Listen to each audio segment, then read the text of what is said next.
നമസ്കാരം. ഇറാന്റെ പുതിയ പരമോന്നത നേതാവ് ആയത്തുള്ള സയ്യിദ് മുജ്തബ ഖമേനി നടത്തിയ പ്രസ്താവനയാണ് ഇപ്പോൾ ലോകരാഷ്ട്രീയത്തിൽ കത്തുന്നത്.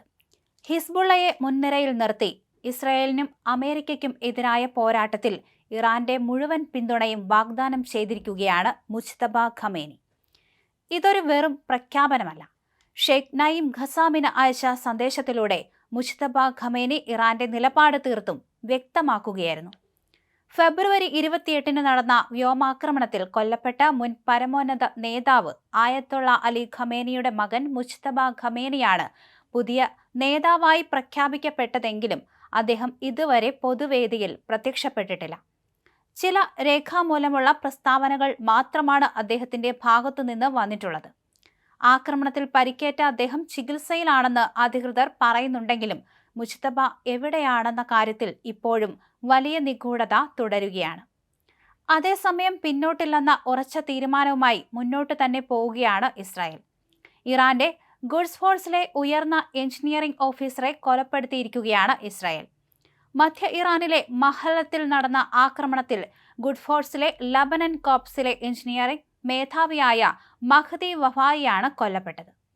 ഹിസ്ബുള്ളയ്ക്കും ബഷർ അൽ അസദ് ഭരണകൂടത്തിനും വേണ്ടി ബങ്കറുകൾ ഉൾപ്പെടെയുള്ള ഭൂഗർഭ അടിസ്ഥാന സൗകര്യങ്ങൾ ഒരുക്കുന്നതിനുള്ള ശ്രമങ്ങൾക്ക് വഫായി നേതൃത്വം നൽകിയിരുന്നതായി IDF വൃത്തങ്ങൾ പറഞ്ഞു. ലബനനിൽ നൂതന ആയുധങ്ങൾ സൂക്ഷിക്കുന്നതിനായുള്ള നിരവധി ഭൂഗർഭ പദ്ധതികളുടെ ഭാഗമായി മഹ്ദി വഫായി പ്രവർത്തിച്ചിരുന്നതായും IDFന്റെ കുറിപ്പിൽ വ്യക്തമാക്കുന്നുണ്ട്. അതേസമയം ഈ യുദ്ധം അവസാനിപ്പിക്കുമെന്ന് ട്രംപ് പറഞ്ഞിരുന്നുവെങ്കിലും ഇറാനെതിരെ സൈനിക നടപടികൾ ശക്തമാക്കാനൊരുങ്ങുന്നതായി US പ്രസിഡന്റ് ഡൊണാൾഡ് ട്രംപ് പറഞ്ഞു. ഇറാനെ ശിലായുഗത്തിലേക്ക് തള്ളിവിടുമെന്ന് ട്രംപ് മുന്നറിയിപ്പ് നൽകി. ഇതിനിടയിൽ പല രഹസ്യ നീക്കങ്ങളും ഇസ്രായേൽ നടത്തിയിട്ടുണ്ട്. മധ്യേഷ്യയിലെ കത്തുന്ന വെയിലിനിടയിൽ മഞ്ഞുമലകൾക്കിടയിലൂടെ സ്കീയിങ് നടത്തി നീങ്ങുന്ന ഒരു പറ്റം സൈനികർ. ഈ കാഴ്ച ഇസ്രായേൽ സൈന്യത്തിന്റെ ഏറ്റവും രഹസ്യ സ്വഭാവമുള്ള ആൽപിനിസ്റ്റ് യൂണിറ്റിന്റേതാണ്.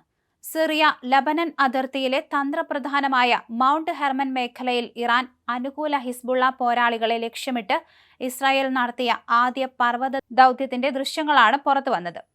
അതീവ ദുഷ്കരമായ കാലാവസ്ഥയിൽ യുദ്ധം ചെയ്യാൻ പരിശീലനം കിട്ടിയ ഇസ്രായേൽ പ്രതിരോധ സേനയിലെ ഈ എലൈറ്റ് യൂണിറ്റ് ആദ്യമായിട്ടാണ് ഇത്തരമൊരു ദൗത്യം പരസ്യപ്പെടുത്തുന്നത്.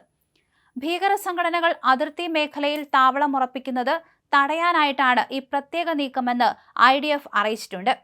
അമേരിക്കയും ഇസ്രായേലും സംയുക്തമായി ഇറാനും മറ്റ് സായുധ സംഘങ്ങൾക്കും എതിരെ നടത്തുന്ന സൈനിക നീക്കം 5ാം വാരത്തിലേക്ക് കടന്നിരിക്കുകയാണ്.